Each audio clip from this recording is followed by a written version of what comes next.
Assalamu alaikum. Welcome back to my channel. I'm so happy that you are here today with me. If you are new here, welcome. Thank you very much for stopping by. My name is Halima. I make videos around pregnancy nutrition, postpartum nutrition, and childbirth education. So if these are the kind of content that interests you, please don't forget to hit the subscribe button and join the family. And also don't forget to share this video and also like, as that would help this channel to be seen by a lot of people. So I want to talk to you about Ramadan. Alhamdulillah Rabbil Alameen, we have come a long way since the last Ramadan, and Ramadan is fast approaching. And inshallah, I hope we are ready and eager to meet Ramadan with all our force and all our ability and all our preparation. And may Allah make us among those who will witness Ramadan and who will benefit immensely the barakah that Ramadan brings us. So I want to share with you 5 practical tips that will help us to easily prepare for Ramadan to make it more barakahful and productive, inshallah. So tip number 1 is to renew your intention. As Muslims or as believers, we think that we have all it figured out because Ramadan is part of the 5 pillars of Islam, and it comes every year and it goes and it comes back again. So we have everything figured out, but sometimes it is not true. We have to really intentionally prepare for Ramadan. Why am I saying this?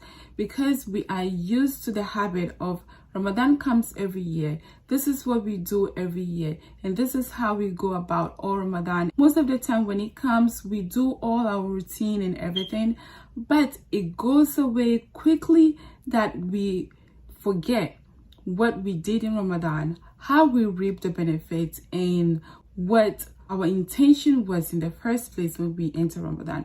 Ramadan is full of blessings. All the parts of Ramadan from day 1 until day 29 or day 30 are very, very useful and barakah filled. So if we renew our intention, so when Ramadan is coming, what are we planning? What are our goals? So let's just assume our intention is our goal. So what is the goal that we want to enter Ramadan with? Are we going to be reading Quran every day? Are we going to be reading Quran every other day? Are we going to set aside some money that we would give as charity every day in Ramadan that will increase our blessings and also make other people happy that we are helping or we are giving out? How are we going to even read the Quran? Do we want to read the whole Quran for the 29 or 30 days, or are we going to do with half, recite half of Quran and then continue the half of the Quran after Ramadan? Are we going to be going to Taraweeh prayers, or are we making Taraweeh prayers at home? So all of these things we have to factor in, and then renew our intention. Pick up a book, write down all your intentions, what you want to achieve in Ramadan, how you want to feel connected with Ramadan, because really the connection has to be made. We have to feel Ramadan. We have to be connected with Ramadan, connected with Allah during Ramadan, that we will know that yes, this Ramadan is better than our last Ramadan, and then this Ramadan that we have really felt connected with Allah in this month, this beautiful month. The next Ramadan we will work harder to even be very productive and also connected more than what we have done previously. Tip number 2, fast your days. So this, I cannot stress this enough, especially as women, as Muslims. We slack. Immediately Ramadan ends, we slack and we don't remember that we have missed some days, and we wait until maybe 2 months or 3 months to Ramadan, or even some of us ladies wait until 2 weeks or 3 weeks to Ramadan before we start to think about, we have some missed fasts that we need to make up, and we start to rush in to make up all those fasts. You know what that does to us? That makes us very, very tired, because Ramadan fasting itself is physically demanding. So it makes us very tired. It makes us very ill prepared into the coming Ramadan. So if you have any missed fast to make, this is the time. We are almost about 2 months or less to Ramadan.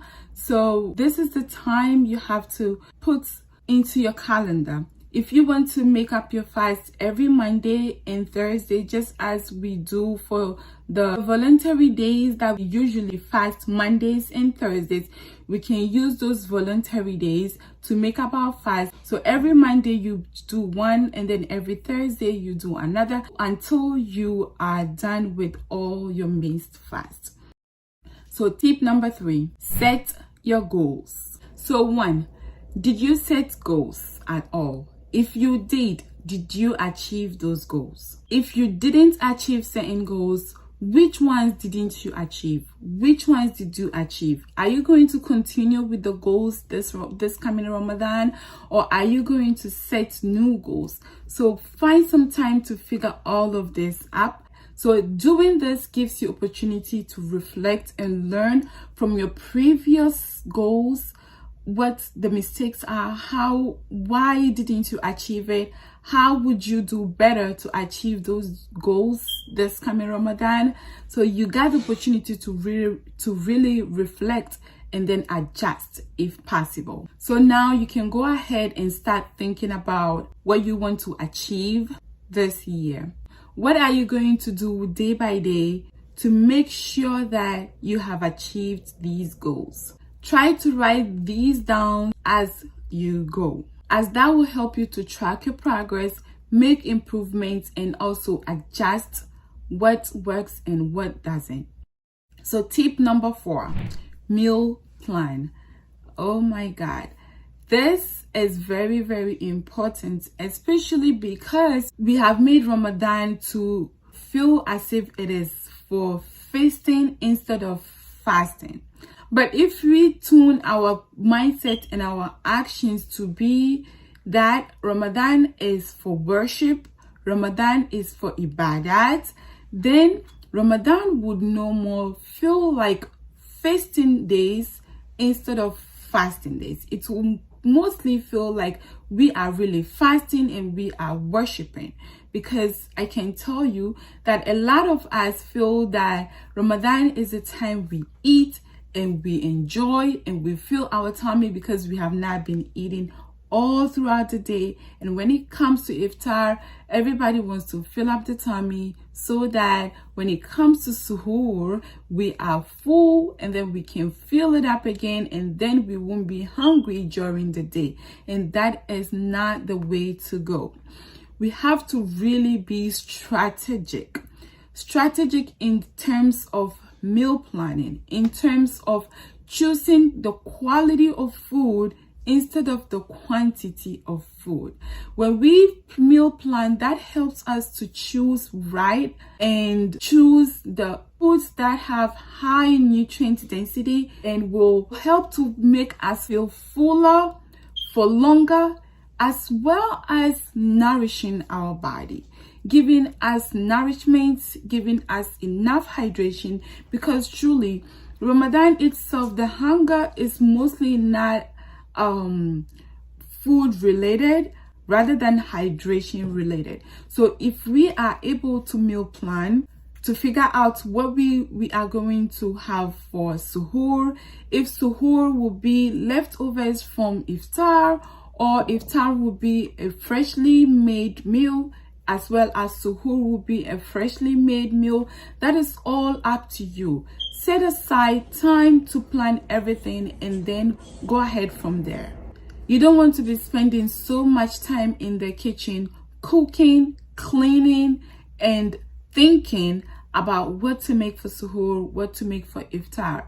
That time can be used to meal plan for the whole month, and then use the extra time that you have during Ramadan to do the worship. What is most important? The worship, the ibadat, the dhikr, the going to the masjid, the visiting the sick, and all of that. and being happy instead of being irritated because you have too much on your plate to do. You want to work on freeing your time to focus on what is most important. Get your groceries ready, figured out, written all in your planner or on your phone. Nowadays we have our phone everywhere we go. You can do that on your phone, or you have a piece of paper and do all of that. There's a lot of recipes, yummy recipes, healthy recipes on the internet. My website, for instance, the nourishedmuslimah.com, has a whole lot of yummy recipes that you can go and find what best suits your family if you are cooking for more than one person. If you are cooking for more than one person, plan ahead so everyone knows what to expect for suhoor, for iftar, for snacks after Tarawih, and all of that. Try to free up some time and plan ahead. Tip number 4, prepare your worship area. This is very, very important because Ramadan is about worship, right? So if we take all of our time planning other stuff without planning our worship area, especially for us women, we pray most of our prayers at home. So it is very important that we prepare our prayer area to be very, very peaceful, very serene atmosphere, and something for us to really want to spend most of our time at. Let's face it, Ramadan is about worship. Ramadan is about our ibadat. Ramadan is about zikr and capitalizing on all the barakat that is within the month of Ramadan. So we have to take our time to prepare where we are going to worship, where we are going to connect, to communicate, to converse with Allah, to tell Allah, to ask Allah, to laugh and to cry, to be with Him for as long as we can, because we have freed some time up making our meal plan, preparing for all our goals. So we are ready to meet Allah, to worship Him at the beautiful place that feels very serene and peaceful. It's very important as well to also get everything ready in the house, everything smelling good, wash our prayer mat, spray some beautiful scented spray on it, have some candle if you are into candles, or have some fresh flowers if you are into fresh flowers. Whatever you can do to make the place feeling very, very beautiful and serene atmosphere,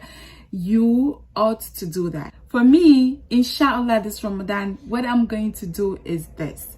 I am going to take some time out to go through my closet and choose beautiful 1 or 2 dresses that I will be wearing on special days, maybe 3 or 4 days into Ramadan. I will do that, and then 4, 5, 6 days into Ramadan I will do that as well, that I will be wearing just to feel very special, being in front of Allah, praying to Allah, asking Allah, telling Allah, conversing with Allah, and all that. So this is just a point that I'm mentioning. If that interests you, you can do that as well. Inshallah, may Allah give us the barakah in this Rajab and make us to meet Ramadan. It says that during the days of Rasulullah sallallahu alaihi wasallam, the companions of Rasulullah sallallahu alaihi wasallam, they used to take a whole year to prepare for Ramadan. Imagine the 2 months, Rajab and Sha'ban, they amplified their preparation to even prepare better to inshallah meet Ramadan. So remember, this is the place that you are going to converse with Allah, to have beautiful and sentimental and happy and all of the feelings coming together conversation, right? This is the place that you are going to spend a lot of time doing that, praying to Allah and worshiping. So make sure you make it a place that you want to spend time in. These are the 5 tips that I have for you, inshallah, to help you prepare strategically for Ramadan. So inshallah, I hope you have picked one or two and you are going to implement. May Allah make us better Muslims, better moms, and better parents, and increase us in barakah. So I hope you have a wonderful day. If you have not subscribed yet, please don't forget to hit the subscribe button, as that helps to keep this channel going, and YouTube recognizes this is a very good channel with good content, and it's gonna show it to more people. So until I see you next time, be in the best of health and iman. Assalamu alaikum.